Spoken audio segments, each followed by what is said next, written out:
Salut à vous, bien-aimés dans le Seigneur. Nous vous bénissons de la part de Dieu notre Père, par Jésus-Christ, le seul Seigneur, le seul Sauveur, celui qui est, qui était et qui revient bientôt. La grâce vous est encore accordée de la part de Dieu notre Père, en Jésus-Christ, le Roi des rois, le Seigneur tout-puissant, le témoin fidèle, l'Amen, le véritable, le commencement et la fin. Que la grâce du Seigneur vous soit encore accordée et vous accompagne en toutes choses au nom de Jésus-Christ de Nazareth. Soyez abondamment bénis à notre Seigneur Jésus-Christ qui nous éclaire, qui nous équipe, qui nous accompagne.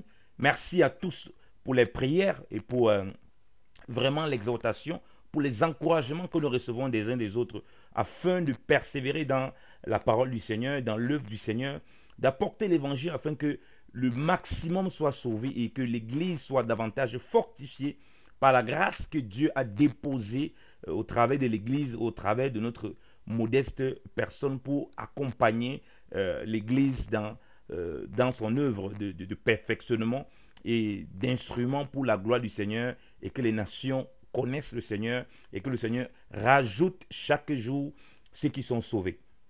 Alors nous voulons aborder une question avec vous, bien-aimés dans le Seigneur, parce que non seulement il y a des personnes qui nous posent souvent ces questions, il y a aussi d'autres chrétiens qui se mettent souvent, qui réfléchissent aussi par rapport à ça, et qui font souvent des choses peut-être qui vont à l'encontre de ça. Et nous voulons toucher la question de la prière du Notre Père que le Seigneur Jésus-Christ a enseigné à ses disciples. Alors, parfois, nous recevons aussi parfois les questions pour savoir si on doit prier le Notre Père, si on ne doit pas le prier de façon mécanique, comment on doit le comprendre. Et aussi, il y a des bien-aimés qui demandent pourquoi on ne prie pas le Notre Père, moi personnellement, ou bien d'autres bien-aimés, comme on voit que le Seigneur l'a dit, ou bien comme on voit un peu dans certaines congrégations, peut-être chez les catholiques, chez les protestants, dans certaines églises évangéliques. Moi, j'ai grandi dans une famille protestante évangélique. Le Notre Père est une prière qui était toujours utilisée comme une prière généralement de clôture. Lorsqu'il y a un des membres de la famille qui devait prier et tout, notamment mes papas et mes aînés qui nous encadraient dans la foi. Donc, ça permettait à tout le monde de prier, de pouvoir répéter cette prière. Mais le vrai problème qui réside dans ça, c'est que les gens, ils répétaient comme de la répétition. Donc, ce qui en découle, ça ne les disait absolument rien. Donc, ils ne comprenaient même pas ce qu'ils sont en train de dire. Vous voyez pourquoi les gens dans les églises, ils répètent ces prières, mais ils continuent à vivre comme ils veulent, comme ça leur plaît. Alors que la prière, là, en réalité, si tu t'approches et tu veux la comprendre vraiment, tu comprends que tu ne peux pas juste la répéter comme ça parce qu'elle te donne des exigences très hautes. Mais maintenant, pour les petits enfants, c'est vrai que ça peut être bien pour les enfants, pour les apprendre à prier, pour les apprendre à comprendre certaines choses dans la prière. Quoique mes enfants, moi, les enseigne à prier librement, à apprendre à dire merci au Seigneur pour les personnes qui les entourent, parce que j'ai envie qu'ils comprennent que Dieu est un Dieu d'amour et que quand on prie, on doit penser aux autres. Vous voyez, c'est cette mentalité que j'enseigne à mes enfants, c'est qu'ils sont encore tout petits. Donc, depuis celle qui a 1 an jusqu'à celui qui a 5 ans. Donc, je les apprends à prier ainsi, donc à bénir.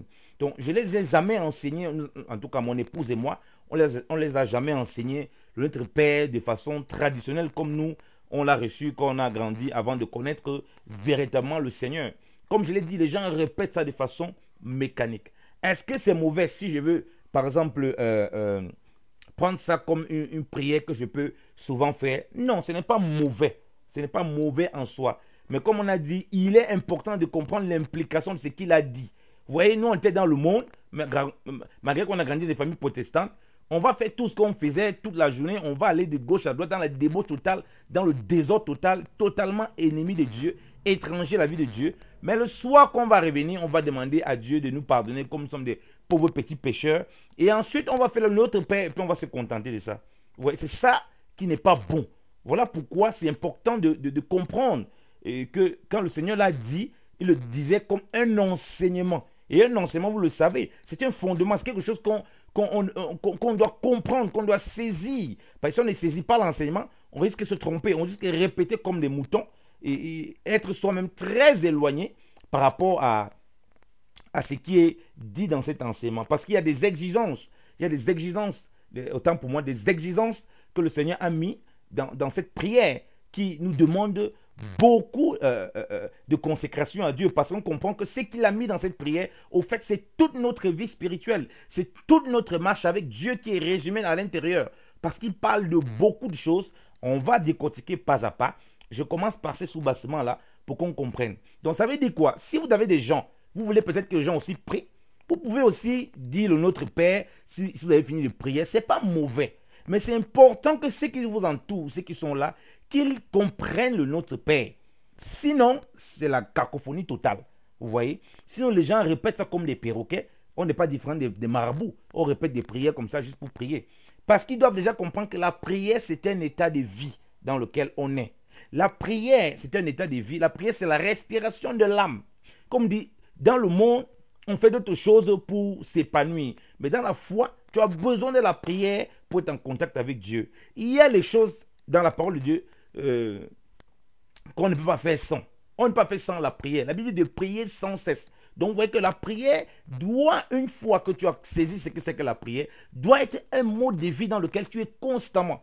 Voilà pourquoi un petit moment, tu es en train de prier en esprit à l'intérieur de toi. Un moment, tu es dehors, tu pries. Il y a une situation difficile que tu traverses. Tu te mets directement à prier afin que ce contact avec le divin par la prière, il y a quelque chose qui t'apaise, qui te calme. Tu vois comment la colère veut venir. Tu es fâché avec ton enfant. Tu es fâché avec ton époux. Tu es fâché avec ton épouse. Tu rentres directement dans la prière et tu vois comment Dieu t'apaise. Ouais, quand tu as compris la prière dans ce sens-là, ça ne peut pas être une récitation. Ouais. Ça ne peut pas être une récitation du Notre Père. Vous voyez, ça devient maintenant, comme je l'ai dit, la respiration de l'âme de ta vie spirituelle. Quand tu veux être étouffé par les eaux de ce monde. Par la prière, donc aussi, tu es en communion avec Dieu. Tu es en communication avec Dieu. Par la prière aussi, tu es dans le soulagement. Dans la Bible, il y a les prières même de combat. Paul va dire que dans Ephésiens 6, que après avoir appris tous les âmes, il va dire de prier par toutes sortes de prières. Donc on comprend qu'il y avait des combats, il fallait prier toutes sortes de prières. Tu as les prières aussi pour fortifier l'église. L'église priait continuellement pour Pierre lorsqu'il était en prison.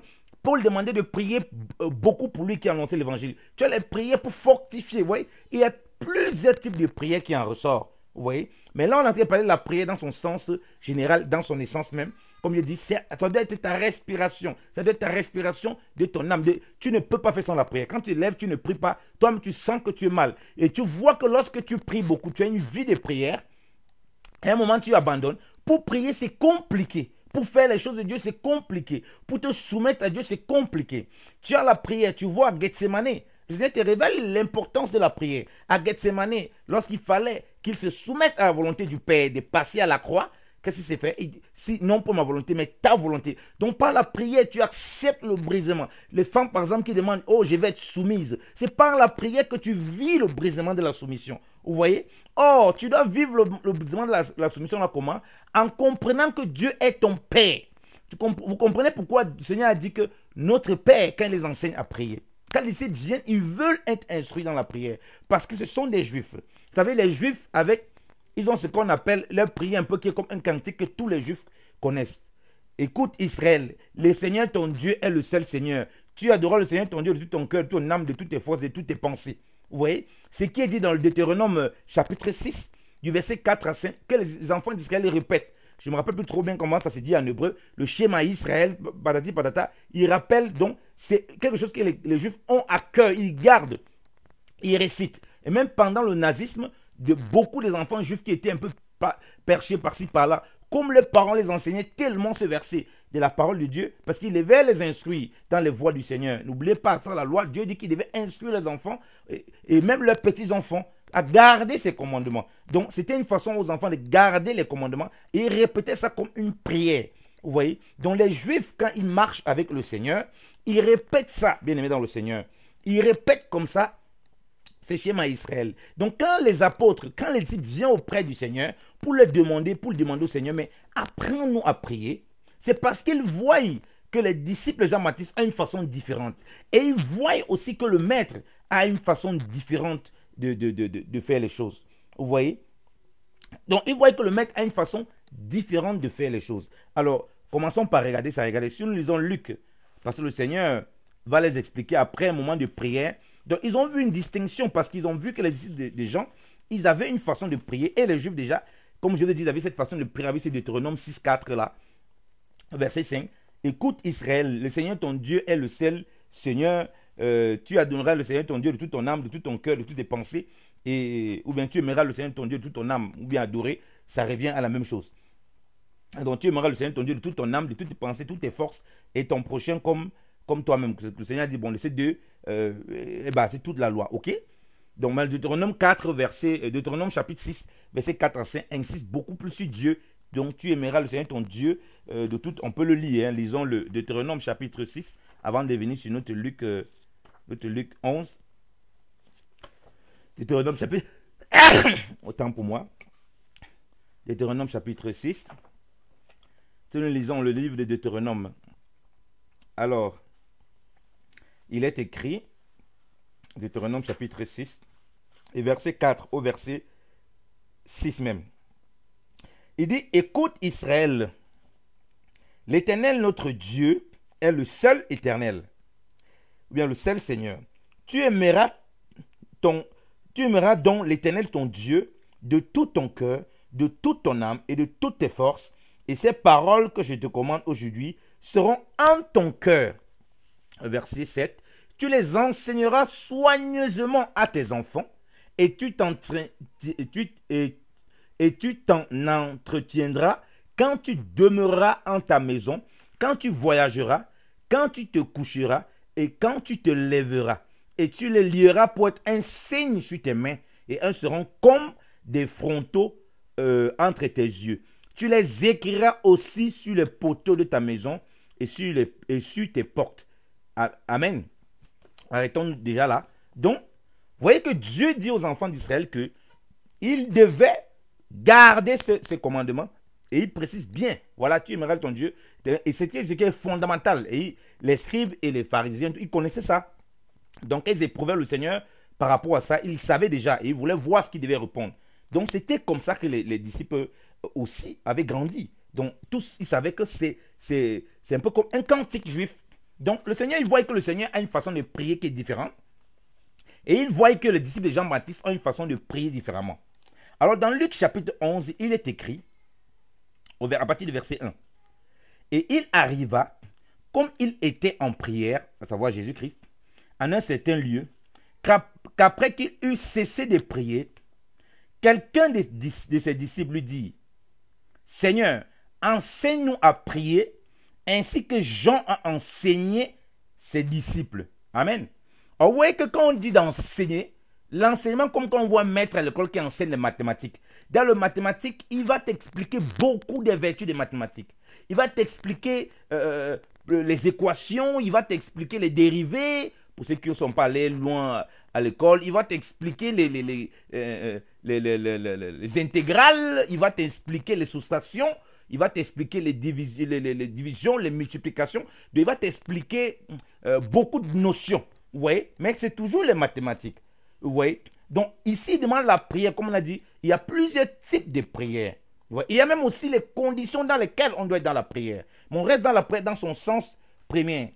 C'est-à-dire qu'il voyait, donc prier, communier avec Dieu, partager avec Dieu, voilà, persévérer dans la marche avec Dieu, ouvrir son cœur à Dieu, demander l'intervention de Dieu dans sa vie, donc être dans ce contact avec Dieu par la foi. C'est important de mentionner la foi. Donc la prière n'est pas juste des répétitions des paroles qu'on a dit. Donc, on ne peut pas dire, notre Père qui est au ciel, que ton nom, tu répètes alors que ton cœur n'y est pas. Pareil, même le schéma Israël, c'est-à-dire que le Deutéronome 6, verset 4 et 5, comme on a lu, écoute Israël, l'Éternel, ton Dieu est le ciel éternel. Les enfants d'Israël répétaient ça, mais vous voyez que c'était des rebelles envers Dieu. Ils continuaient toujours à aller vers des dieux étrangers. C'est pourquoi le Seigneur dit que, oui, aux pharisiens, que votre père c'est le diable, parce que vous n'avez pas la révélation que Dieu est votre père. Du coup, vous écoutez plus Satan pour faire des mauvaises actions, au lieu d'approcher Dieu comme des véritables enfants pour être instruits de lui. Au lieu de cela, vous vous tenez debout dans des rues, dans des synagogues pour prier et être vus des gens. Le Seigneur dit que c'est des hypocrites. Ils aiment être vus. Ils aiment à répéter les prières publiquement. Alors qu'eux-mêmes, le cœur n'y est pas attaché. Donc les disciples ont vu que le Seigneur priait et il priait différemment. Les disciples ont vu que Jean-Baptiste enseignait ses disciples, parce que tout maître enseigne ses disciples. Alors voilà ce que le maître va les enseigner donc. C'est où il va les enseigner, notre Père. Voilà pourquoi, comme j'ai dit, si quelqu'un lui veut répéter ça, je ne sais pas quoi, il va enseigner ça aux gens, pour que tout le monde participe à la prière, peut-être à la fin du prière. Pourquoi pas? Ce n'est pas mauvais en tant que tel de le faire, mais de saisir que c'est un enseignement. Un enseignement, tu ne peux pas répéter comme ça. Un enseignement, tu étudies, tu comprends ce qu'on a été demandé. Et tu t'appliques à vivre ça. Sinon, autrement, ça devient problématique. Parce que la parole de Dieu déclare que celui qui n'observe même pas la loi, sa prière même, sa requête même est une abomination à Dieu. Vous voyez? Donc, il donne une certaine condition. Puis c'est un enseignement. Quand on donne l'enseignement, comment tu dois faire pour voilà, avoir tes examens? C'est des conditions dans lesquelles on te met. On t'explique des conditions qu'il faut remplir pour réussir ton examen. Si tu dis, ah, tu répètes comme un perroquet, tu ne vis pas ces conditions, tu ne comprends pas ces conditions, mais tu ne vas jamais réussir l'examen. Jamais. Donc tes prières ne seront que des prières de sorcellerie. Vous comprenez pourquoi les gens envoient le feu sur leur famille, sur les gens dans leur maison lorsqu'ils prient. Vous comprenez pourquoi les gens détruisent leurs voisins. Ils envoient, comment certaines personnes disent, retour à l'envoyeur. Toi qui veux me détruire, je t'envoie. Donc des prières abominables. Pourquoi? Parce qu'ils n'ont pas compris l'enseignement du Seigneur. C'est un enseignement, j'insiste. Et si tu comprends cet enseignement, il faut que tu t'attelles à saisir l'enseignement. Sinon, toi-même, ta prière, ce sera une abomination aux yeux du Seigneur. De la prière, donc, il va révéler ce que c'est.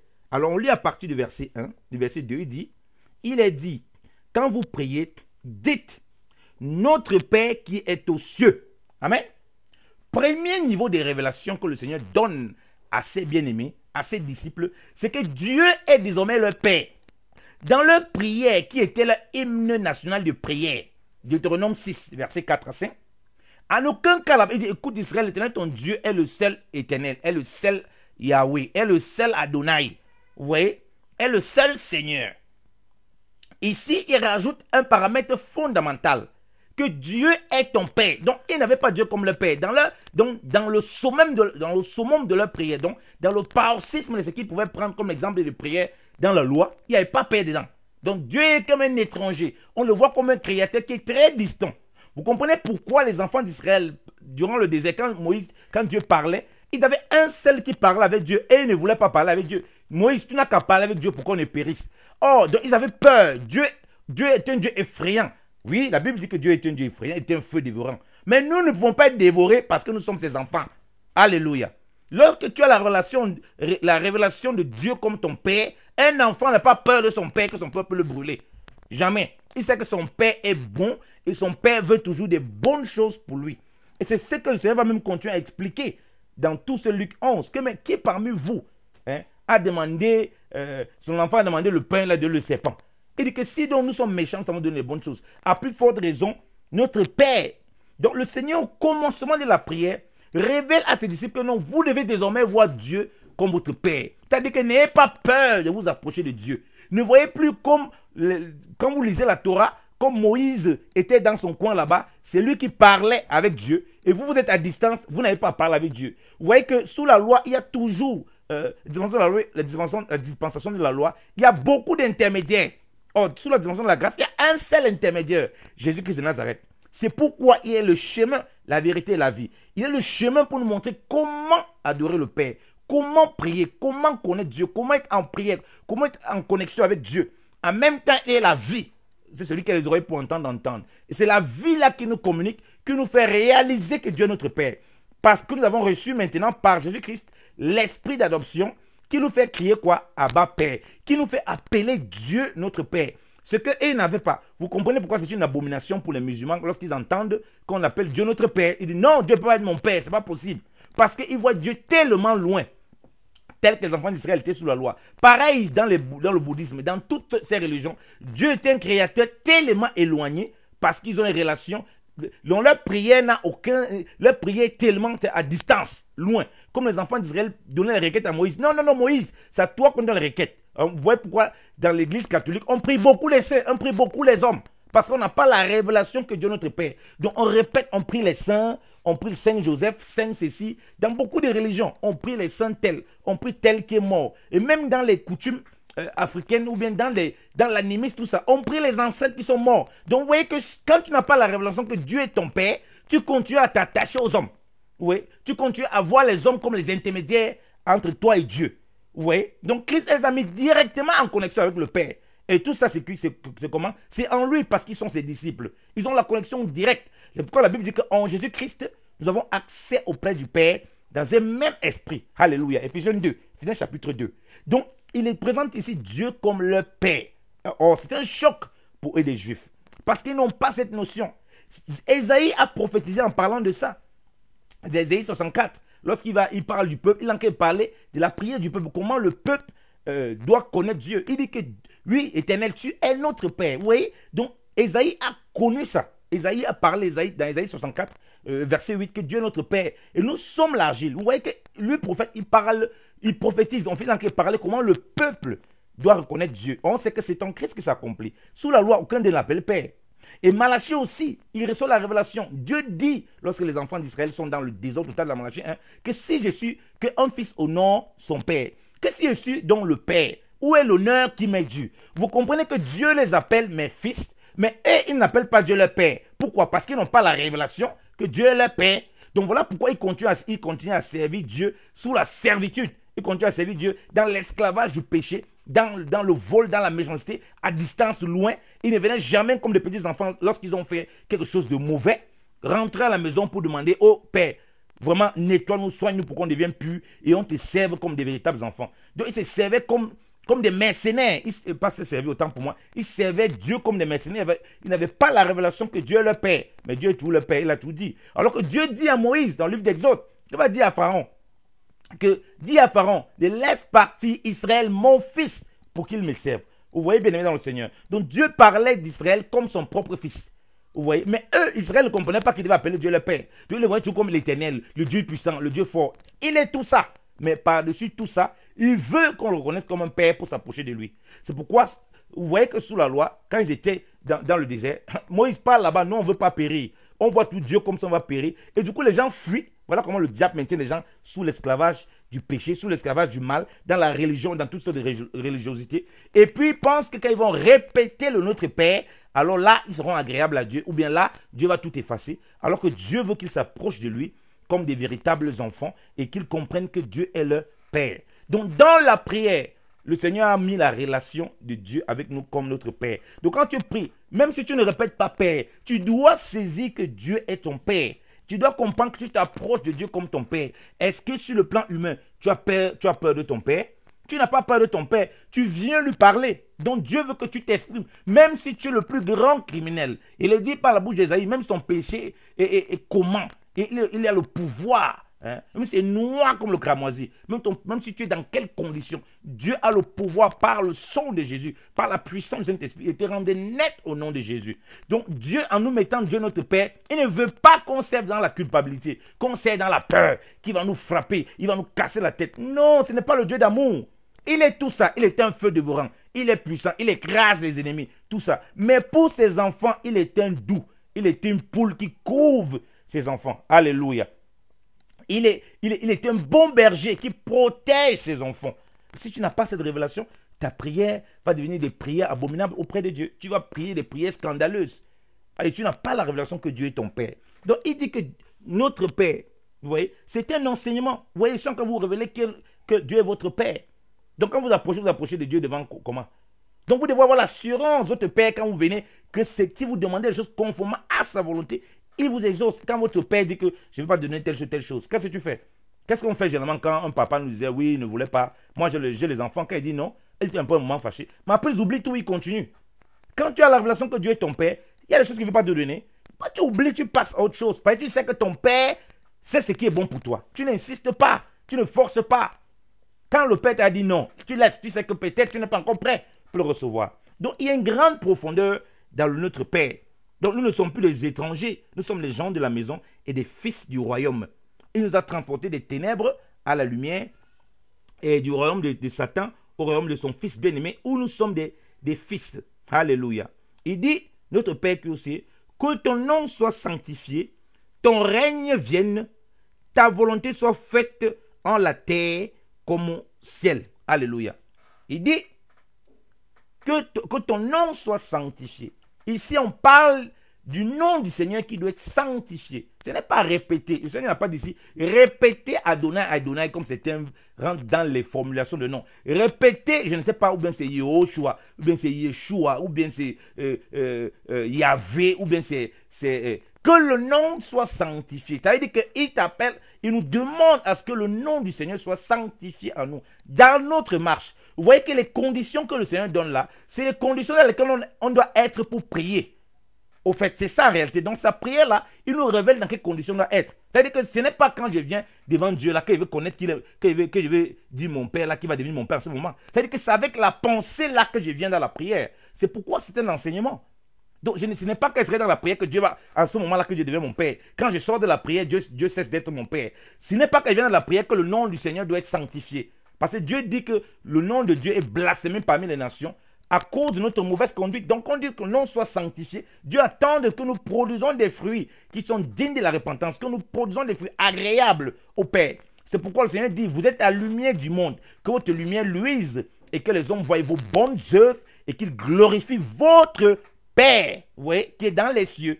Donc, le Seigneur rappelle encore que c'est notre Père qui glorifie Dieu, notre Père. Oui, il montre Dieu comme notre Père. C'est lui qui nous met sa lumière afin que nous brillions. Vous voyez, il dit que dans son nom doit être sanctifié. Sanctifié au travers de nous. Donc, on ne vient, c'est pas dans la prière qu'on vient. Dans la prière, on vient seulement affermir ces choses, proclamer ces choses, affermir pour y demeurer.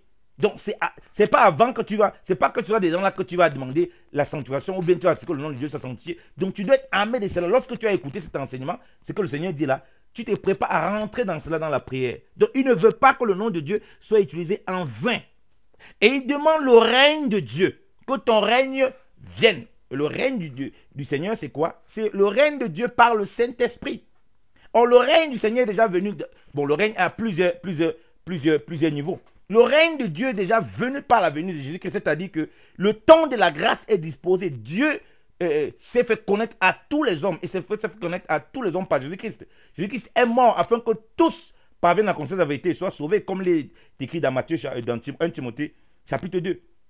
Que Dieu veut que tous les hommes parviennent à la connaissance de la vérité et soient sauvés. Donc vous voyez que le voile était déchiré au temple. Donc le premier niveau du règne, c'est ça, que le Christ est venu. Il a ouvert un nouveau chemin par son sang, par la croix, afin qu'on puisse entrer. Et on veut donc que son règne se manifeste. Et la prière aussi peut être, cette prière peut être prophétique. Quand il parle du règne, c'est que le règne du Seigneur va vraiment s'installer pendant le millénium où il y aura le véritable règne de Dieu. Et que même le chrétien, quand il vit, quand il prie, il bénit Dieu pour le règne de Dieu dans sa marche. Il doit prier, désirer. Parce que rappelons-nous, la Bible dit que par la bouche de Paul, dans Colossiens chapitre 3 et dans tous les Écritures, le Seigneur va nous rappeler de rechercher premièrement le royaume des cieux et sa justice, et toutes choses nous seront données quoi? Par-dessus.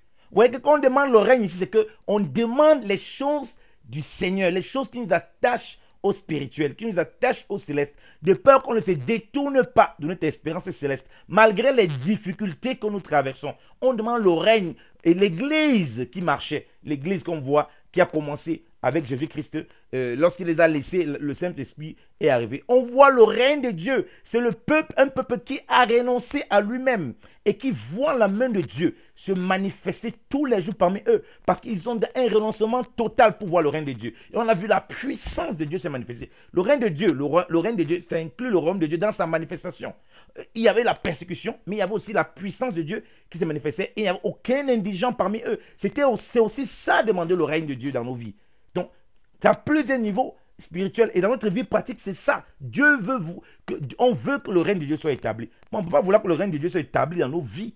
Quand nous-mêmes, on ne veut pas du tout de ce règne de Dieu. On veut juste les bénéfices du règne, mais jamais se mettre à part, mais jamais désirer les choses de l'esprit premièrement. Vous voyez pourquoi les gens témoignent? Quand ils témoignent, c'est plus les choses de la chair. Ils ne témoignent jamais comment le Seigneur les a permis de surmonter certaines difficultés qui les éloignent de Dieu. Ils témoignent toujours de tous les biens qu'ils ont de ce siècle présent. Et du coup, ils n'ont plus l'espérance dans le céleste, ils ont plus l'espérance dans ces choses terrestres. Vous voyez? Et c'est pourquoi ils continuent à dire, ta volonté soit faite en la terre comme au ciel. Alléluia. Vous voyez que donc, il y a la volonté de Dieu au ciel. On veut que ça se manifeste sur la terre. Et Jésus-Christ est exactement celui-là qui est la volonté de Dieu qui était au ciel, qui doit être accompli sur la terre. C'est aussi une parole prophétique. Vous voyez, le Seigneur Jésus-Christ, il est venu. La volonté de Dieu, c'est qu'il meurt. Il est descendu du ciel pour accomplir cette volonté. Sa volonté de Dieu, au premier niveau, comme je dis, c'est prophétique aussi. Ça parle de Jésus-Christ qui vienne. Donc, quand il dit que prier comme ça, prier. Parce que il est Yallah, celui-là. Sa volonté, il est venu sur la terre. Ok? Comme je dis, le prophétique, ça ne parle pas seulement du futur. Ça parle du passé, du présent et du futur. Donc, la volonté, elle est la Christ. Ok? Et qu'il accomplisse sur la terre cette volonté, c'est-à-dire que mourir. C'est pourquoi Hébreu 10, il dit quoi? Tu n'as voulu ni holocauste, ni sacrifice, mais tu m'as formé un corps. Oh Dieu, je suis venu pour accomplir, pour faire ta volonté. Oui, donc Christ était le véritable holocauste qui est descendu du ciel. Il dit, je suis le pain de vie. Hein, le pain qui est descendu du ciel. Ouais, celui qui mange, il ne meurt plus. Tu vois? Vous voyez? Donc, c'est ce pain-là qui est descendu, bien-aimé, dans le Seigneur. C'est ça la volonté de Dieu, Christ. Et à Gethsemane, donc, vous comprenez pourquoi Gethsemane, la chair est là. Il nous montre comment nous, dans la chair, il y a un moment difficile, le moment de tentation, on va vouloir se détourner de la volonté de Dieu. Alors qu'on sait très bien dans le ciel ce que Dieu veut. Et Dieu veut qu'on le manifeste sur la terre. Parce qu'il y a ce que Dieu veut dans le ciel, il y a ce qu'on doit manifester sur la terre. Dieu veut qu'on marche, on obéisse totalement. Mais parfois, entre ce que Dieu a dit et comment nous, on veut se comporter, parfois on veut se comporter comme des petits serpents. Donc à Gethsemane, avant que Christ n'aille à la croix, avant qu'on vienne l'arrêter, il priait, si c'est possible, que cette coupe s'éloigne. Or, c'est un enseignement pour nous. Vous voyez que là, il appelle Dieu son Père, il dit Père, si c'est possible. Parce que c'est lui qui inaugure cette relation avec Dieu en tant que Père. Il dit que si c'est possible que cette coupe s'éloigne, non point ma volonté, mais ta volonté. Alléluia. Donc, quand il nous rappelle ici qu'on demande le règne de Dieu et sa volonté, le règne de Dieu, la démonstration de la manifestation de Dieu, la puissance de Dieu et tous les arts de l'esprit que Dieu nous donne afin qu'il soit glorifié par nos paroles, par nos actes, c'est toujours pour nous faire rester dans sa volonté. Ce n'est pas chercher les choses qui nous accommodent, mais chercher ce que Dieu veut, l'intérêt du royaume de Dieu, l'intérêt du Seigneur Jésus-Christ, l'intérêt de Dieu notre Père, par Jésus-Christ de Nazareth. Donc voilà ce que le Seigneur rappelle et qu'il dit encore par ses bien-aimés, à ses bien-aimés, que donc que ta volonté soit faite. Est-ce que tu cherches la volonté de Dieu? Quand Dieu va demander, femme, sois soumise. Ok? Au lieu que toi, tu continues à ouvrir ta bouche, tu pars de maison à maison, te plaindre. Tu appelles tes soeurs, tu te plains de ta belle-mère. Comme tu es la même personne qui va dire que ta belle-mère mal parle de toi. Hein? Mais pendant ce temps, toi, tu oublies comment tu mal parles de ta belle-mère. C'est pas pourquoi le Seigneur me met ça dans la bouche. Toi, pendant ce temps, appelle tes soeurs selon la chair, tes soeurs dans la foi. Au lieu que tu les appelles, vous soyez en train de prier, que, oh, voilà, il y a une situation, vraiment, prions pour ça, vraiment. La belle-maman a eu des paroles qui m'ont vraiment attristé. Mais tu dois aussi te mettre dans le commérage, là. En même temps que tu accuses quelqu'un d'être dans le commérage. Là, en ce moment, tu ne fais pas la volonté. Donc, quand il dit que ta volonté, ça fait, est-ce que c'est la volonté de Dieu, ça? Ta volonté, sa volonté, c'est que, comme à Gethsemane, ces deux, on t'a peut-être offensé. Tu as du mal à te soumettre. Tu vois un mari peut-être rebelle. Tu vois un mari qui ne se comporte pas bien. Mais tu pries, Seigneur, s'il est possible d'éloigner ses couples. Mais non point ma volonté, mais ta volonté. Donc, il dit ici que tu dois te laisser briser. C'est pareil pour l'homme. Un homme qui voit sa femme ne se comporte pas bien. Ou bien tu vois ton collègue, tu vois ton chef au travail, qui a des attitudes vraiment désagréables. Mais ce n'est pas en appelant les gens à gauche et à droite, les pasteurs, les serviteurs de Dieu à gauche et à droite, en te plaignant de toutes sortes de choses, que ça va se faire. Il dit plutôt que tu dois désirer la volonté de Dieu. Ce brisement se fait quoi? Dans la prière. Mais tu vas plus passer ton temps à parler, te plaindre, qu'à prier. Et du coup, c'est pourquoi il dit que nos prières deviennent des abominations. Parce que, et même si on répète notre Père, si on n'est pas dans ces conditions, ça devient quoi? Une abomination.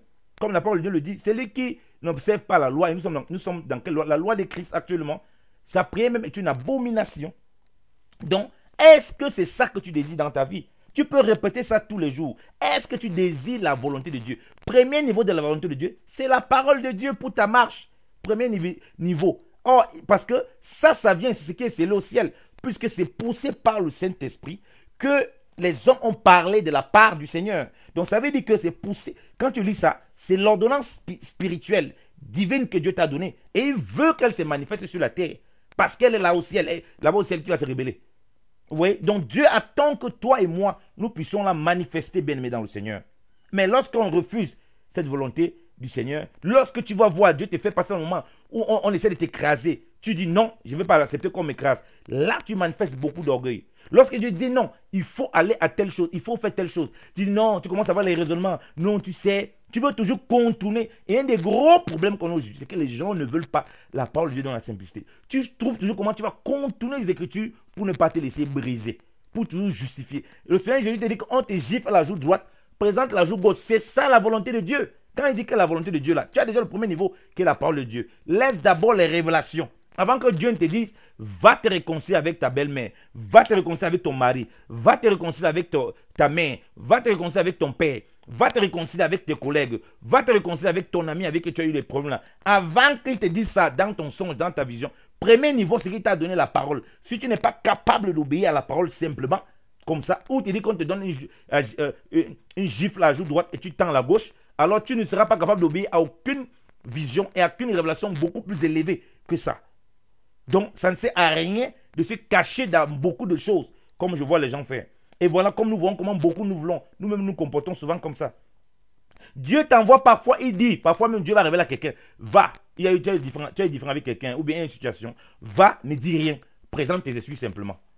La personne part là-bas, il va encore se mettre à discuter. Alors qu'au départ, que non, Dieu m'a mis à cœur de venir parler. Mais il va encore se mettre à discuter ça et là et tout, et tout, et tout. Oh, ce n'est pas ce que Dieu attend. Donc, il veut qu'on désire sa volonté. En tout point, en toute chose. Il n'y a pas un endroit dans ta marche, dans ta vie, que tu n'as pas besoin de la volonté de Dieu. Ça n'existe pas. Tu as besoin de la volonté de Dieu dans toutes tes affaires. C'est vrai qu'il y a des choses usuelles sur tes habits. Pour avoir les habits, tu as besoin de la volonté de Dieu. Je veux dire, ça dépend. Hein, même les habits, ça dépend. Si c'est des habits un peu bizarres, qui vont t'exposer, comme on voit aujourd'hui, les sœurs portent, c'est normal, tes habits serrés, bizarres. Tu passes, tu es marié, les hommes commencent encore à te regarder. Oui, ça, tu as besoin de la volonté de Dieu. Mais il y a des choses, tu n'as pas besoin de la volonté de Dieu. Pour lire ta Bible, tu as besoin de demander à Dieu quel chapitre ou bien quel type de Bible. Bon, même si tu peux toujours le faire. Il y a des choses quand même qui restent dans la mesure où tu as besoin de toi-même t'appliquer. Ici, non pas la volonté de Dieu dans la mesure où le premier niveau, c'est la parole de Dieu. Et en plus de cela, dans chaque chose que tu dois faire, tu dois prier. Parce qu'il dit que ta volonté soit faite. Donc si tu ne pries pas pour discerner quelle est la volonté de Dieu, tu risques de te tromper et t'égarer. Oh, ça sera très grave. Parce que tu seras en train de faire des choses qui n'agréent pas à Dieu, que Dieu n'agrée pas autant pour moi. Vous comprenez pourquoi il dit qu'on doit prier? La prière, c'est la respiration de l'âme. La prière, c'est un mode de vie, c'est une vie. Si c'est une vie, on ne peut plus s'amuser. Parce qu'on doit désirer la volonté de Dieu en tout moment. Ce n'est pas quand tu viens seulement, tu répètes que ta volonté soit faite sur la terre comme au ciel. Au moment où tu pries, c'est le seul moment où tu es en train de le faire. En dehors de ça, que la volonté de Dieu soit faite ou pas, c'est plus ton problème. Donc, ça doit nous interpeller. Si tu répètes constamment les prières, c'est fini la répétition des prières. Tu as besoin de saisir la profondeur de ce que le Seigneur t'enseigne par le Notre Père pour comprendre très bien cela. Alléluia. Et puis il dit, donne-nous chaque jour notre pain quotidien. Alléluia. Ça rejoint exactement ce que Christ a dit dans Matthieu chapitre 6. Qu'à chaque jour suffit sa peine. Donc Christ les appelle, les enseigne encore que la foi, le juste vivra par la foi. Alléluia. Que chaque jour que Dieu a créé, tu ne vis que par la foi au Seigneur. Il les rappelle pour dire que appuyez-vous sur le Seigneur. D'abord, il est d'abord le premier pain de vie là. Ok? Il est lui-même ce jour dans lequel nous marchons. Il est aussi le pain de vie. N'oubliez pas ça. Chaque jour donc, non seulement on se contente du pain que Dieu nous a donné, ce qu'on a pu avoir, ce qu'on a pu faire, on rend grâce à Dieu, parce que j'ai reçu sa peine. Et chaque jour, on a besoin du pain de vie, Jésus-Christ de Nazareth. Il a dit que vous ne pouvez rien faire sans moi. Donc de façon aussi prophétique, il parle de lui, que nous avons besoin chaque jour. Il a dit qu'on ne peut rien sans lui. Donc si on sait que c'est le Christ, qu'on ne peut rien sans lui, on a besoin de lui tous les jours, alors il va nous apprendre à nous contenter chaque jour de ce que nous avons comme pain quotidien. Alléluia. Donc, vous comprenez qu'il nous enseigne à ce qu'on soit toujours dans la demande pour marcher avec le Seigneur. Voilà pourquoi Pierre va dire à ses disciples avec lesquels il marchait, va dire aux chrétiens partout, que croissez dans la connaissance de notre Seigneur Jésus-Christ. Alors, s'ils connaissaient Jésus-Christ, ils n'ont plus besoin de croire. Donc, vous comprenez que chaque jour, tu as besoin d'une portion du pain. Tu as besoin du pain que Jésus-Christ de Nazareth. Donc, ne crois pas que tu le connais déjà et tu te contentes de te dire, je le connais déjà assez. De toute façon, voilà comment les gens deviennent des ossements desséchés. Ils se disent qu'ils connaissent déjà tellement Dieu qu'ils n'ont plus besoin de rien apprendre dans le Seigneur. Or, le pain quotidien, comme on dit, c'est le Seigneur au quotidien. Il est ton pain. L'homme ne vivra pas seulement de pain, mais de toute parole qui sort de la bouche de Dieu. Or, Jésus-Christ est la parole de Dieu. Alléluia. Donc, c'est lui qui est ton pain quotidien, premièrement, dans ta vie, tous les jours, tu as besoin. C'est le pain des pains. Il est le pain qui donne la vie. Vos pères ont mangé la manne, ils sont morts. Même si tu te contentes des choses que tu as aujourd'hui, là, les choses que tu vas manger, tu vas te procurer, donc tu vas prendre à te contenter là. Ces choses, à un moment, tu vas les digérer et puis tu vas aller aux toilettes. Donc tu vas quand même mourir avec ça. Alors que le pain quotidien que tu manges là, elle produit la vie pour l'éternité. Donc c'est de grandir, se nourrir dans le Seigneur. Il est le pain que tu dois manger tous les jours, bien-aimé, dans le Seigneur. Alléluia. Voilà pourquoi tu comprends que tu ne peux pas te passer dans de la parole de Dieu. Tu ne peux pas te passer dans de la vie de prière. Donc ça ne peut pas être une répétition. Tu ne peux pas te passer de la louange, d'adoration au Seigneur, de la consécration à ton Seigneur, de te mettre à son service. C'est comme ça aussi que tu manges de ce pain. Lorsque, dans Jean chapitre 4, lorsque les disciples ont ramené à manger, ils ont dit au Seigneur que mais qui est-ce qui a donné à manger au Seigneur? Il dit que j'ai mangé une nourriture que vous ne connaissez pas. Donc ils mangent la nourriture en partageant la parole du Seigneur, en révélant la pensée du Père à la Samaritaine. Donc en parlant du Seigneur, on se nourrit. On est en train de manger le pain. Alléluia. Oui, en étant consacré dans l'œuvre de Dieu, on est en train de manger le pain. Et c'est pourquoi on va voir que Christ se forme de plus en plus en nous. On voit que des choses qui nous étaient difficiles à réaliser, subitement on commence à les réaliser par la grâce de Dieu. Parce que le pain qui donne la vie là, elle nous donne vraiment la vie sur le plan spirituel et sur le plan humain au nom de Jésus. Alléluia. Et cette vie d'enfer amène quoi? La transformation dans notre être. Alléluia. Elle amène un changement dans notre comportement. Donc dans 2 Pierre chapitre 3, comme nous l'avons dit, il nous demande de croire dans la connaissance du Seigneur. Il dit ceci, verset 2 Pierre chapitre 3, verset 17. Vous donc, mes bien-aimés, puisque vous en êtes déjà avertis, prenez garde qu'étant emportés avec les autres par la séduction des abominables, vous ne veniez à déchoir de votre fermeté. Mais croissez en la grâce et en la connaissance de notre Seigneur et Sauveur Jésus-Christ. À lui soit la gloire maintenant jusqu'au jour d'éternité. Amen. Donc, on voit que le pain quotidien où vous devez croître tous les jours dans la connaissance de Jésus-Christ. Il ne s'agit pas ici, beaucoup de gens confondent. Il ne s'agit pas ici de connaître les choses si Jésus est. Comme tu vagabondes ici à gauche, à droite, pour lui, Jésus-Christ est l'agneau, il est ceci. Est-ce que toi-même tu es l'agneau? Est-ce que tu vis la révélation de l'agneau? C'est ça, croire dans la connaissance de Jésus-Christ. Il doit se former en toi. De jour en jour, on le découvre, on le mange. On voit comment il se forme en nous. On voit comment il nous fait progresser, prospérer spirituellement. Et c'est là où il est capable d'appliquer les choses sur le plan physique. Et on apprend à se contenter de ce qu'on connaît du Seigneur. Pas chercher à griller les étapes. Les gens veulent tout connaître en un même jour. Donc du coup, ils s'enferment. Après, ils disent que je connais tous les passages de la Bible. Et on comprend que c'est l'aveuglement spirituel. Donc, un même passage qu'il lit tous les jours, Dieu ne peut plus lui expliquer ça autrement. Dieu ne peut plus se révéler à lui. Tellement il est bouché et fermé. Il a déjà dit non. Voilà comment il faut lire la Bible. Parce que tous les que tu parles de Christ, donc c'est devenu comme une récitation. Quand il a lu la Bible, il lit la Bible avec des lunettes déjà perverties dans son cerveau. Du coup, il n'a plus besoin du pain quotidien. Son pain quotidien, c'est déjà dicté par une sorte de recherche, des révélations stupides et bizarres. Donc du coup, il est pressé et il confond la précipitation donc, à la révélation. Et du coup, tu rentres dans les évangiles de déduction, on lit à gauche, à droite, on lit ici, et puis on fait des déductions bizarres. Alors qu'on attend ici les fruits. On parle de pain ici, c'est la vie pratique. Le pain, on mange, c'est pratique. Quand tu manges du pain, tu manges, c'est pratique. Le pain, sur le plan physique, c'est la nourriture, tu manges, c'est pratique. On voit que ça te donne de la vigueur physiquement. Alors, quel est ce pain que toi, disant, tu manges spirituellement, mais la vigueur spirituelle, on ne le voit pas. C'est-à-dire que tu es toujours méchant.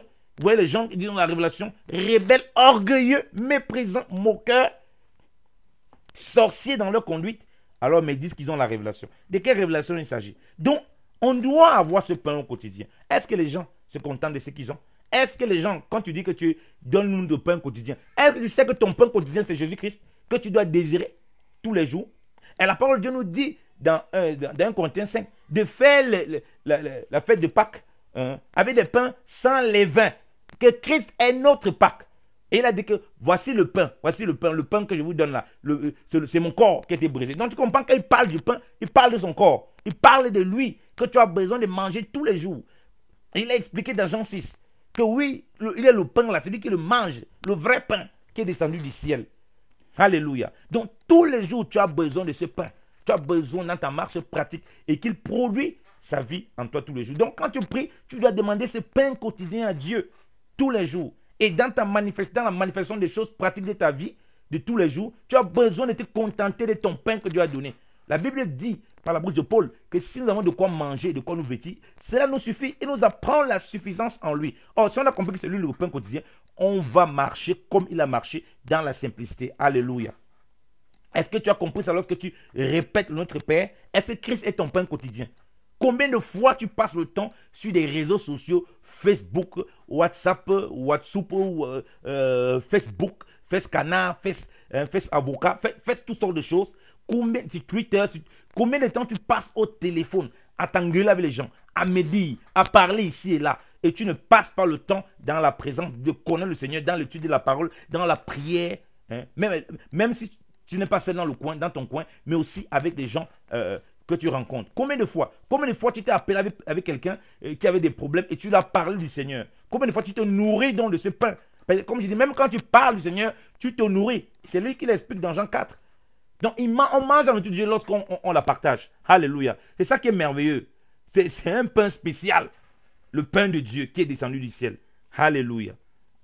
Et dit maintenant à partir du verset 4. Nous sommes dans Luc chapitre 11. On revient dans Luc chapitre 11 à partir du verset 4.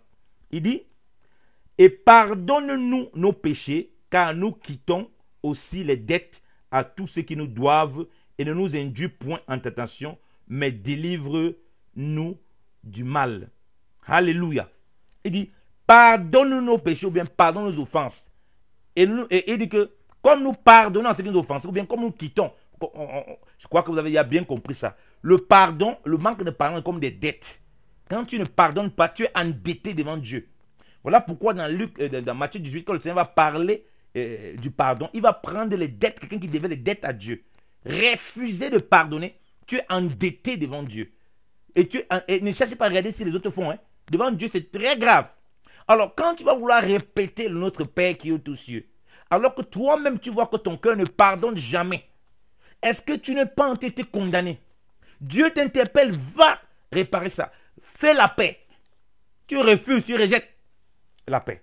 Tu ne veux pas du tout. Fais la paix avec ton mari. Tu es dans le foyer, tu es rancunier dans le foyer. Tu dors des semaines et des semaines avec ces rancunes avec ton mari. Alors que Dieu te demande de faire la paix avec lui. Or, tu ne peux pas prétendre de faire la paix avec Dieu si tu ne fais pas la paix avec ton mari. Ça n'a aucun sens. Vous comprenez pourquoi on dit que c'est très profond. Donc, ces conditions que Jésus cite là, dans toute la prière, qu'il enseigne dans toute la prière de notre Père, ce n'est pas les conditions que tu vas venir découvrir quand tu vas prier. C'est les conditions dans lesquelles tu dois être premièrement avant de venir prier. Parce que quand tu viens dire pardonne-nous nos offenses, comme nous pardonnons à ceux qui nous ont offensés, ça veut dire que tu as déjà pardonné. Tu t'es déjà réconcilié dans ton cœur ou bien physiquement avec la personne. C'est pourquoi il a dit que si ton frère a quelque chose contre toi, laisse là ton offrande. Tu laisses ton offrande, tu pars te réconcilier avec ton frère là, et puis tu viens, tu donnes ton offrande. Il dit qu'autrement, ta prière est une abomination devant Dieu. Les gens sont dans des problèmes, les gens aiment les trucs, les gens ne veulent pas, tellement orgueilleux. C'est vrai qu'il y a des situations qu'on ne peut pas forcer. Hein. La Bible dit qu'aussi longtemps que cela dépend de vous d'être en paix. Il y a des situations, je reconnais dans notre marche, on ne peut pas forcer. Il y a des gens, tu as beau essayer la paix, mais ils se comportent tout comme des chiens. À un moment, le Seigneur va vouloir que voilà, les choses se passent autrement, que chacun prenne sa route et une certaine distance. Parce que voilà, on ne peut pas marcher avec les chiens. Quand les gens veulent débrouiller dans un esprit de chien, à un moment, Dieu va mettre la séparation. Et on n'y peut rien. Ok? Mais ça ne doit pas dépendre de nous. C'est parce qu'on n'y peut rien. On est en face des gens qui ne veulent pas vraiment marcher dans une vraie paix avec le Seigneur et qui ne veulent pas vraiment vivre le pardon comme le Seigneur le demande. Alors on ne peut rien. Donc, si tu répètes la prière, notre Père qui est aux cieux, alors que tu es toujours là, tu ne pardonnes pas. Ton cœur est toujours serré. En fait, tu as une fois que tu as amassé la condamnation. Car celui qui n'écoute pas la loi, sa prière même est une abomination, nous dit le Seigneur. Vous voyez, bien aimé dans le Seigneur. Est-ce que c'est comme ça que nous voulons que Dieu nous traite? Est-ce que c'est comme ça que nous devons être, bien aimés dans le Seigneur? Ce n'est pas comme ça. Donc, quand il nous donne cette prière-là, il est en train de résumer toute notre vie chrétienne. Donc on comprend, quand on dit que la prière, vous comprenez pourquoi dans tout son enseignement là, si on comprend que c'est un enseignement, en fait, ce qu'il est en train de nous dire, ça c'est toute notre vie chrétienne. C'est dans ces conditions qu'on doit être. Donc ce n'est même pas le fait de répéter Père, Père, mais qu'on le comprenne dans notre esprit que Dieu est notre Père et on désire sa volonté dans tout ce que l'on fait, dans tout ce que l'on cherche. Donc constamment, même dans la prière, on va rechercher la volonté de Dieu. Dans les différentes choses qu'on va vivre, comme il dit, qu'on va traverser, comme il dit, il y a beaucoup de types de prières. Dans les différents types de prières dans lesquels on sera, prière de combat, prière pour la famille, prière pour les amis, prière pour l'œuvre de Dieu, prière pour ton travail. Dans tous les types de prières dans lesquels tu vas te trouver, les prières de combat spirituel, les choses qui, il y a peut-être des attaques, toutes sortes de prières qu'on va se retrouver. Prière pour croître comme Christ veut qu'on croisse, prière pour la statue parfaite de Christ. Dans tous les types de prières, on va désirer avant tout la volonté du Seigneur et que tous les critères qu'il a demandé ici, là, ils soient remplis. On ne peut pas venir demander, Seigneur, je veux, Seigneur, tu vois mon travail, donne-moi d'être une étoile là-bas. Mais pendant ce temps au travail, là, tu refuses de te réconcilier avec tes collègues. Hein. Tu es là tout le temps. Tu dis, oh, ils ont médit de moi, ça m'a trop blessé. Mais notre Père, ça t'a blessé comment? Il te dit de pardonner. Tu vas prier ça comment? Tu vas t'amasser des charbons sur la tête. Voilà pourquoi il t'a donné la révélation que tu dois comprendre que Dieu est ton Père. Quand tu comprends que Dieu est ton Père, tu dois suivre tout ce qu'il a dit ici, tout ce qu'il a écrit ici, en esprit et en vérité dans ta vie de tous les jours. Et il va renchérir cela dans Matthieu 6. Si nous lisons Matthieu 6, bien aimé dans le Seigneur. Matthieu 6. Matthieu 6. Matthieu chapitre 6, bien aimé dans le Seigneur. On lit à partir du verset 5.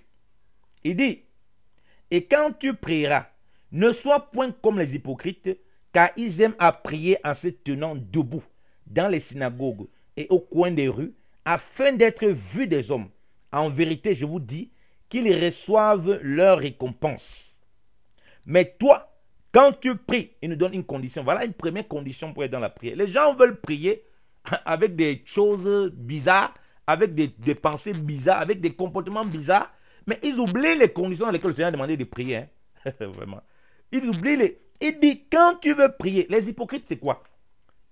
Vous voyez peut-être les gens dans les rues, dans les synagogues, il dit bien, les gens qui prient, il dit, une fois qu'ils aiment à prier, c'est dans debout.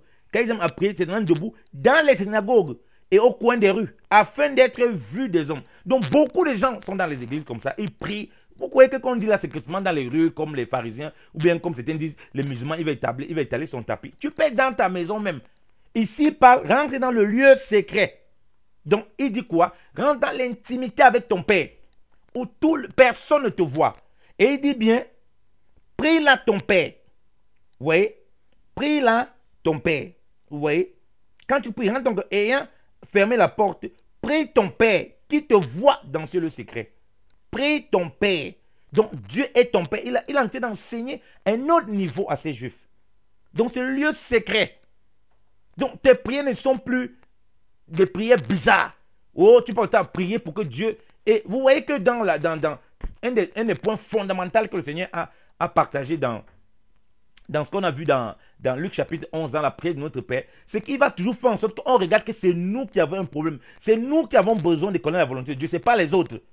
Les gens prient, oh Seigneur, regarde comment mon mari est voyou. Oh Seigneur, regarde comment ma femme est bizarre. Oh Seigneur, regarde comment le frère là est bizarre. Oh Seigneur, regarde comment le frère là c'est un orgueilleux, un pécheur, un impie, un faux frère, un faux pasteur, un faux prophète. Oh, tu m'avais même dit de l'écouter. Voilà comment les gens prient. Les prières sont abominables devant le Seigneur. Dans la prière qu'on a vue là, dans notre Père là, il te met toi au centre qui doit écouter les choses de Dieu et les manifester. Il ne te met pas les autres. C'est pourquoi le Seigneur dit que hypocrite. Comment tu veux regarder soi-disant que c'est ton frère qui a la poutre alors que c'est toi, et que toi tu as la paille, et que ton frère a la poutre alors que c'est toi qui dois avoir la poutre et l'autre a la paille. Et du coup, ça va t'amener à changer de faire. Donc lorsque tu vas voir ton collègue, ou bien un frère, ou un serviteur de Dieu qui se comporte mal, tu vas maintenant prier, demander au Seigneur, Seigneur, peut-être j'ai fait quelque chose qui n'est pas bien. Donne-moi de pouvoir l'aimer. Donne-moi le pouvoir, ton mari se comporte mal. Tu pries que Dieu... Toi, d'abord, il te transforme. Donne-moi de pouvoir accomplir ta volonté. Si quelqu'un t'a fait du tort, tu ne pries pas d'abord pour commencer à te plaindre auprès de Dieu le concernant. Oh Seigneur, regarde comment le frère là, regarde comment mon mari est bizarre, regarde cet homme là, chasse cet homme. Seigneur, oui, je ne peux plus supporter ce mariage, qu'il quitte, il part, qu'il meurt même. Les gens souhaitent même la mort de leur mari, la mort de leurs épouses. Et ils disent qu'ils sont en train de prier selon le Seigneur. Et leurs prières sont des abominations devant le Seigneur. Ils rentrent dans le lieu secret. Ton Père qui te voit. Il dit quoi? Il va te le récompenser publiquement. Donc, il nous met aussi la prière comme quelque chose où on le fait dans l'intimité avec Dieu.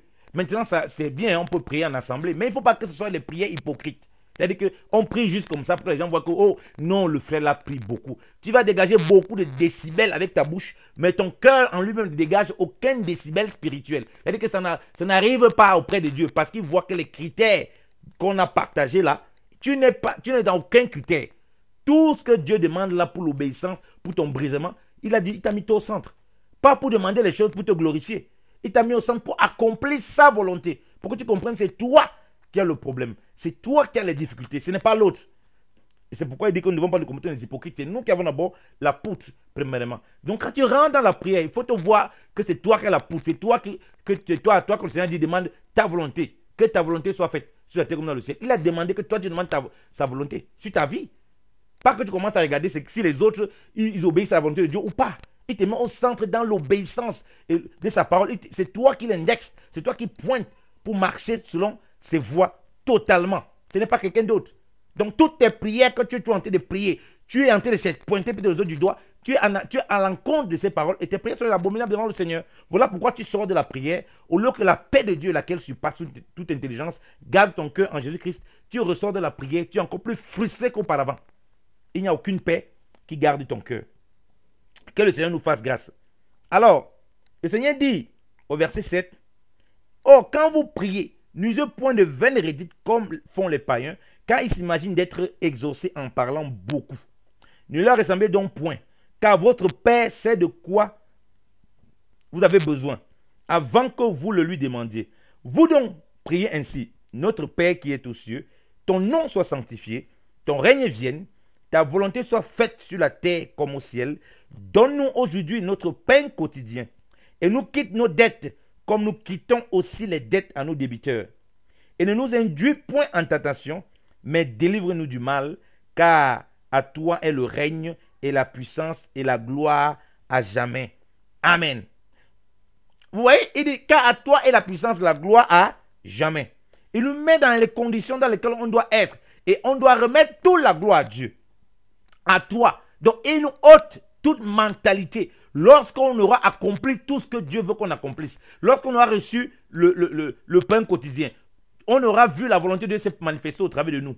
On aura vu le nom de Dieu être sanctifié dans notre marche, qu'on va s'auto-glorifier. Là, ici, quand Dieu nous donne toutes les facettes, dans ce côté, le Seigneur nous explique comment on doit donner la gloire à Dieu notre Père par Jésus-Christ de Nazareth. Alléluia. Donc, on doit donner la gloire à Dieu. Donc, jamais essayer de prendre la gloire de Dieu pour s'accaparer. Donc, vous voyez que toutes les choses que le Seigneur nous montre là, mais quand tu finis la prière, tu as prié peut-être pour ton mari qui est malade, tu as prié pour ta soeur qui a des difficultés, tu as prié pour des situations compliquées et Dieu t'a vraiment utilisé puissamment pour prier pour ces personnes. Et il y a eu des choses qui sont passées. Après, tu tapes la poitrine. C'est grâce à moi. Tu es dans la condition, tu es dans la situation, tu es dans la prière. Est-ce que tu es rempli de notre Père? Tu es en train de voler la gloire de Dieu. Ce n'est pas grâce à toi. Laisse que les autres eux-mêmes te louent. Laisse que les autres ils disent même que, oh, vraiment, c'est grâce à toi qu'on a pu avoir telle chose. Le vêtement, c'est qu'on a pu avoir. La voiture, c'est qu'on a pu avoir. La maison, c'est qu'on a pu avoir. Si mon enfant, peut-être, les difficultés que j'avais, peut-être de marcher dans la crainte de Dieu, dans la sainteté, ou bien dans toutes sortes de choses. Mon mari ne parvenait pas à lui être soumis. Laisse la personne elle-même venir te le dire. Qu'un autre te loue. Qu'un autre te glorifie le Seigneur pour ce que tu as fait. Mais il dit, tu dois remettre la gloire à Dieu. Et même si on vient te donner la gloire, j'ai dit, on vient dire, oh voilà, tu dois remettre que toute la gloire revienne au Seigneur. Alléluia. Mais vous voyez, les gens, ils veulent se mettre au centre. C'est moi qui ai fait. C'est pas moi que j'ai prié. C'est moi qui ai fait ceci. C'est moi. Dans le sens de récupérer la gloire. Alors que le moi que le Seigneur met ici, dans la parole, c'est dans le sens d'obéir, premièrement. L'obéissance qu'il demande, c'est d'abord à nous. Premièrement, à celui qui prie. Alléluia. Ouais, et il dit qu'on ne doit pas donc répéter des vaines paroles comme les païens. Donc, je peux prier tous les jours, mais mes paroles sont vaines. Parce que tous les critères qu'il a expliqués, qu'il a exposés dans cela, dans notre Père, je ne suis pas dans ces critères. Et je ne suis pas dans ces critères. Ma prière est une abomination devant Dieu notre Père. Pourquoi? Parce que je recherche ma propre gloire. Comme les pharisiens. Le Seigneur dit dans Jean 5 que vous recherchez la gloire les uns les autres. Et la parole de Dieu nous rappelle même qu'ils n'ont pas cru au Seigneur parce qu'ils ont aimé la gloire des hommes que la gloire de Dieu. Je suis là, je ne vois pas Dieu comme mon Père. Je vois Dieu comme un supermarché où je viens faire mon commerce comme je veux et c'est pas normal si les choses ne passent pas. Voilà pourquoi on commence à enseigner aux chrétiens que non, il y a les lois des techniques. La loi, tu fais telle, tu auras telle chose. Donc Dieu n'est plus ton Père. La prière n'est plus un instrument par lequel tu as accès à ton Père pour qu'il te donne les choses qu'il a prévues pour toi. Maintenant, on a toutes sortes de doctrines. Les lois, on dit, c'est la loi de ceci, la loi de s'aimer ceci, la loi de faire telle chose. Si tu fais ça, tu auras ça. Si tu fais ça, tu auras ça. Tu n'as plus besoin de la prière en ce moment. Et du coup, tes prières sont des abominations. Parce que quand tu pries, tu es pour commander Dieu. Alors qu'un enfant, il vient auprès de son père pour désirer la volonté de son père. Et il sait que son père ne peut jamais le délaisser. Il dit que je ne te délaisserai point, je ne t'abandonnerai point. Alléluia. Oh, bien-aimé dans le Seigneur. Voyez-vous à quel point c'est profond ce que nous partageons dans notre marche en tant qu'enfant de Dieu sur le Notre Père. Ce n'est pas simplement une récitation que vous allez réciter. Si vous avez l'habitude de réciter, par exemple, pour édifier d'autres personnes ou bien à vos enfants, ce n'est pas mauvais. Ça peut leur donner un point de départ pour apprendre à savoir prier. Mais vous devez les expliquer ces choses. Et expliquer ce qui vous écoutent aussi. Et si vous avez l'habitude aussi de répéter comme des perroquets, vous-même étant très éloigné de ce qui est enseigné là, alors faites très attention parce que la parole de Dieu ne revient pas à Dieu sans avoir accompli, c'est pourquoi elle est sortie. Si vous répétez ça et vous n'êtes pas conforme à ça, le jugement que la même parole de Dieu dit concernant ces choses-là va vous atteindre. Dieu ne fait pas exception des personnes. Si tu ne respectes pas les critères du Notre Père et tu veux, soi-disant, tu veux l'appliquer, ça va te fouetter, bien-aimé dans le Seigneur. La parole de Dieu, tu n'es pas double tranchant. Il y a un tranchant pour nous. Il y a un tranchant pour les autres. Il y a un tranchant, c'est le tranchant de Dieu. Alléluia. Donc, faisons attention à cela. Nous voulons être dans le Notre Père.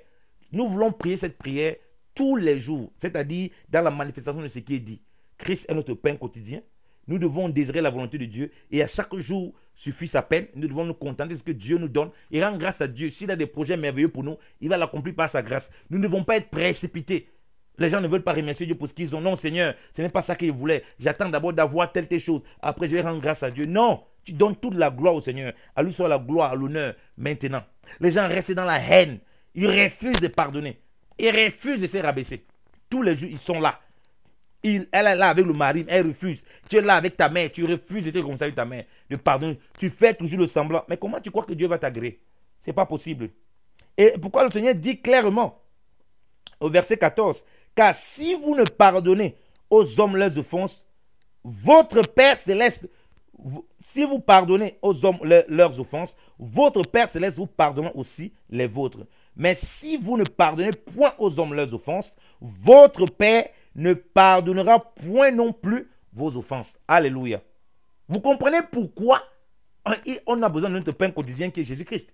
Car les problèmes de pardon, on a parlé de l'amour. Il a résumé tout l'amour qu'il voulait là, le schéma Israël. C'est-à-dire la prière du Deutéronome 6, versets 4 à 5. Écoute Israël, le Seigneur ton Dieu est le seul Seigneur. Tu aimeras le Seigneur ton Dieu de toute ton âme, de tout ton cœur, de toutes tes pensées et ton prochain comme toi-même. Il a résumé ça en faisant comprendre quand tu sors de la prière là, si tu ne pardonnes pas. Donc ça veut dire que c'était un vrai problème dans lequel les disciples se trouvaient.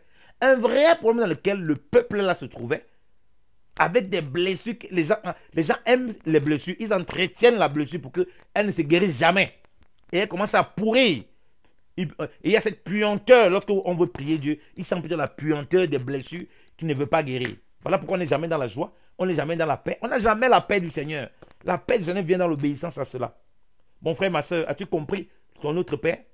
Veux-tu prier le Notre Père véritablement, c'est-à-dire en marchant conformément à ce que le Seigneur attend de toi, tous les jours désirant la volonté de Dieu? Fais-tu ta propre volonté, la volonté de Dieu? Les projets dans lesquels tu te lances là, Dieu a-t-il donné son approbation? Parce qu'après demain, il ne faut pas venir dire que Satan t'a séduit. Les projets dans lesquels tu rentres, ne nous n'induisent pas la tentation. Les projets dans lesquels tu rentres là, après tu commences à dire que on a encore me tenter. Dieu ne tente personne. Il ne va jamais te pousser dans ces choses. C'est l'ennemi qui tente. Ou bien toi-même pas ta propre convoitise, comme Jacques le dit. Tu es tenté par des choses. Tu as tellement de longs yeux. Tu n'as pas être caché devant les hommes, mais devant Dieu, rien n'est caché. Et tu veux obliger ça. Tu veux imposer ça à Dieu. Alors il dit que non, ne nous soumettons pas à la tentation. Non. Dieu doit nous préserver de la tentation. Donc voilà pourquoi on doit toujours demander sa volonté. Connais-tu le règne de Dieu? Veux-tu voir le règne de Dieu dans ta vie? Est-ce que Christ est seulement ton sauveur? Il n'est pas ton Seigneur. S'il est ton sauveur, il règne, il commande. Tu ne fais plus les choses comme tu veux. Tu demandes la volonté de Dieu. Ce règne de Dieu aussi, c'est voir toute la puissance, la manifestation de Dieu, la manifestation de la gloire de Dieu dans ta famille, dans tes amis. Est-ce que tu pries comme ça? tu pries simplement pour le désir de bien de ces siècles. Dans ce moment-là, dans ces choses-là, vous voyez que Christ nous ramène beaucoup dans cette prière de la relation avec Dieu et de la relation avec notre prochain. Et il a fini par la relation avec notre prochain. Pardonne nos offenses comme nous pardonnons à ceux qui nous ont offensés. Parce que le premier niveau, notre Père qui est aux cieux, c'est la relation avec Dieu, notre Père, ok, qui révèle. Tu demandes sa volonté, tu veux son règne se manifester. Ensuite, toi, tu produis, tu as le pain, tu produis la vie que le pain te donne. Et lorsque la vie que le pain te donne est produite, elle te met automatiquement en contact avec ton prochain où tu dois vivre le pardon mutuellement, comme aussi Dieu te pardonne. Vous voyez que la relation avec le prochain découle d'une véritable relation qu'on a avec Dieu. On ne peut pas donc dire qu'on est vraiment en contact avec Dieu, qui est notre Père, et on le voit vraiment comme un Père, et ça ne nous pousse pas à être en relation avec notre prochain. Si tu n'es pas en relation avec les gens, comme tu t'enfermes, comme beaucoup de chrétiens, ils disent que non, je suis tellement blessé, les gens m'ont fait ceci, je reste dans mon coin, alors que la parole de Dieu est claire, que celui qui s'est mis à part, il conteste contre toute sagesse. C'était un rebelle tout simplement. Comment tu vas pouvoir dire pardon nos offenses comme nous pardonnons à ceux qui nous ont offensés? Qui va donc t'offenser? Puisque tu es seul dans ton coin, dans ton monde, tu te vois tellement pur à tes yeux. Donc, ici, ça implique automatiquement la communion fraternelle à l'assemblée. Parce que ça, cette prière est donnée quoi? Pour l'église, pour les disciples. On a dit les disciples, on enseigne nous à prier. Donc, ça les concerne premièrement. Quand ils vont se retrouver les uns les autres dans les blessures, dans les difficultés, que l'autre a mal parlé ou bien une situation, ils vont se rappeler de cet enseignement que le Seigneur les a donné. Pardonne nos offenses comme nous pardonnons. Tu pardonnes à qui? C'est celui qui est à côté de toi. Donc, on voit bien que ça révèle la relation qu'il y a avec Dieu et la relation avec notre prochain. Dans ce notre Père-là. Est-ce que c'est le cas pour toi? Est-ce que c'est le cas pour moi? Est-ce que nous désirons la communion fraternelle véritable? C'est pourquoi Jean va insister que si nous sommes en communion avec Dieu, nous sommes aussi en communion les uns les autres et le sang de Christ nous purifie de tout péché. Vous voyez? Et c'est dans 1 Jean 1. On peut le lire 1 Jean chapitre 1. On le lit vite bien aimé dans le Seigneur. 1 Jean chapitre 1, il le dit que si nous sommes, 1 Jean chapitre 1, à partir du verset 7, il dit, 1 Jean chapitre 1 à partir du verset 7, mais si nous marchons dans la lumière, comme Dieu est lumière et en la lumière, nous avons communion l'un avec l'autre et le sang de son Fils Jésus-Christ nous purifie de tout péché. Amen. Donc nous sommes en communion avec Dieu, étant en même temps en communion les uns les autres. C'est voilà pourquoi on parvient à dire que pardonne nos offenses comme nous parlons de nos offensés. Et nous donnons encore un autre message, que de toute façon, on va offenser Dieu. Et que de toute façon, on va être offensé par notre prochain. Donc d'une façon, notre prochain va nous offenser. Vous voyez que vous comprenez pourquoi j'ai dit que ce qu'il dit là, ce n'est pas quand je vais venir dans la prière que je vais demander d'abord ça. Oui, si je ne parviens pas. Mais il me rappelle d'abord que ça là, c'est la condition dans laquelle je dois désirer et je dois être avant de commencer à prier. Alléluia. Donc il me donne des révélations profondes que Dieu est mon Père, qu'il a une volonté, comme tout papa a une volonté pour ses enfants, et que je dois m'adapter à cette volonté, je dois désirer sa volonté, que Dieu a un règne et que son règne doit se manifester dans ma vie, et que Dieu veut me donner son pain quotidien tous les jours, ça va Jésus-Christ, et veut que j'apprenne à me contenter de chaque chose que j'ai tous les jours quand je marche, et que j'apprenne à vivre par la foi, parce que le pain quotidien c'est aussi la vie par la foi. Et il me révèle aussi d'une chose, il me révèle aussi autre chose, c'est que je vais l'offenser comme un père, un enfant avec un père. Il y a quel enfant qui peut dire qu'il n'a jamais offensé son père? Il me révèle que je vais l'offenser, Dieu. Et il me révèle aussi que je vais être offensé aussi par mes frères et sœurs. Donc je vais être offensé. Vous voyez, quand il met l'offense sur moi pour que je lui demande pardon. Donc, vous voyez qu'il me prépare déjà. Si j'ai compris cet enseignement, ah Seigneur, donc tu veux dire qu'on va vraiment m'offenser ici et que je vais offenser Dieu. Donc je dois être préparé à prier, à demander pardon. Donc Dieu, par ses prières, il m'apprend l'humilité. Il me montre que tu dois être dans une condition d'humilité. Sinon tu ne vas jamais pardonner et Dieu ne va jamais te pardonner. Donc il te prévient déjà qu'avant d'arriver dans la prière, comprends que tu dois être un cœur qui désire l'humilité. Vous voyez que cette prière-là, c'est toute notre marche chrétienne. Il nous parle de ne pas nous induire à la tentation, de ne pas marcher vers la tentation. Il nous fait comprendre qu'il y a la tentation qui sera là. Et on doit s'appuyer dans le Seigneur. Voilà pourquoi le Seigneur va dire, veillez et priez afin de ne point succomber à la tentation. La chair est faible, mais l'esprit est bien disposé. L'esprit est prompt. Mais la chair est faible. Donc on doit donc compenser ça par quoi? Par la veille et la prière, en désirant que Christ forme en nous dans cette obéissance, sachant que on va d'une certaine façon offenser Dieu en offensant aussi notre prochain, et on va être aussi offensé. Et par-dessus tout, il clôture par la gloire, parce que la gloire doit revenir à Dieu, comme Paul dit, que toute la gloire soit au Seigneur Jésus-Christ, toute la gloire soit à Dieu, à notre Père, par Jésus-Christ de Nazareth. Donc il finit par dire que toute la gloire doit être à Dieu. Est-ce que c'est toute la gloire qu'on donne à Dieu, bien évidemment, le Seigneur? Voilà donc ce partage que nous avons voulu avoir avec vous. C'est un enseignement vraiment puissant que le Seigneur nous a donné par le Notre Père. Il y a tout ce que nous avons partagé, plein, encore peut-être des choses que Dieu va vous révéler. Et dans toutes ces choses qu'on dit, c'est notre marche chrétienne. Tout ça, on a besoin tous les jours dans notre marche chrétienne. On sera confronté d'une façon ou d'une autre avec tous ces problèmes-là. Et on a besoin de notre cœur soit toujours un cœur de prière, un cœur qui s'attend à Dieu, un cœur qui voit Dieu comme son Père, un cœur qui est prêt et qui est disposé à lui être entièrement soumis, à lui obéir totalement comme à Gethsemane. Vous voyez, Jésus-Christ a toujours appelé Dieu son Père partout, parce qu'on doit connaître que Dieu est notre Père. Alléluia. Que le Seigneur vous bénisse abondamment. La grâce et la paix du Seigneur sont encore avec tous. Nous espérons que vous avez été édifiés dans la parole du Seigneur et que cela vous permettra de savoir comment agencer vos prières. Donc, toutes sortes de prières dans la Bible existent. Donc, priez, laissez le Seigneur, que la prière monte dans vos cœurs comme vous avez désiré. Vous voyez même les disciples dans Acte 2, Acte chapitre 1, quand le Seigneur est parti, ils ont prié, comme on avait l'habitude, mais on ne voit pas au moment où il dit Père. On voit comment les disciples ont prié, même dans Acte chapitre 4, tout ça. On ne voit pas le fait, comme ils disaient, pas le fait de répéter Père, Père. Mais on voit qu'ils avaient le désir de voir ce règne de Dieu se manifester et la volonté de Dieu s'accomplir. Donc on voit tout ce qu'on a partagé là. On voit ça quand l'église a marché après que le Seigneur Jésus-Christ ne soit plus là. On voit ça dans les manifestations. C'est pourquoi il dit qu'il ne s'agit pas de répéter Père, Père, Père, tout simplement, mais de vivre le Père dans notre cœur en sachant qu'il est vraiment proche de nous et nous sommes ses véritables enfants. Donc, ils avaient cette conscience de ça. Ils avaient cette révélation, cette conscience et ils se comportaient ainsi. C'est pourquoi on nous rappelle que nous sommes les enfants de Dieu ayant reçu l'Esprit de Dieu qui crie Abba, Père. Que le Seigneur nous bénisse abondamment, qui nous éclaire encore et qui vous donne la sagesse pour savoir comment prier. Priez, demandez au Seigneur qui vous aide à prier, qui vous aide à avoir des paroles. Exposez votre cœur devant le Seigneur. Dans la prière, exposez votre cœur comme Anne exposait son cœur devant le Seigneur. En désirant sa volonté, lui-même mettra les paroles dans votre bouche et vous donnera aussi des astuces pour enseigner peut-être vos enfants. Vous ne savez pas comment enseigner vos enfants dans la prière. Vous ne savez pas comment faire la prière en groupe. Vous ne savez pas peut-être comment édifier les gens. Si certains veulent répéter mécaniquement notre Père, ce n'est pas grave. En fonction de comment ils ont été éduqués, vous pouvez les aider. Maintenant, elle fait comprendre que non, c'est plus profond que ça. Regarde dans quelles conditions tu es. Parce que voilà comment le Seigneur, dans quelles conditions le Seigneur veut que nous soyons. Donc que le Seigneur vous bénisse abondamment. La paix du Seigneur soit avec tous dans le nom puissant de Jésus-Christ de Nazareth. Amen.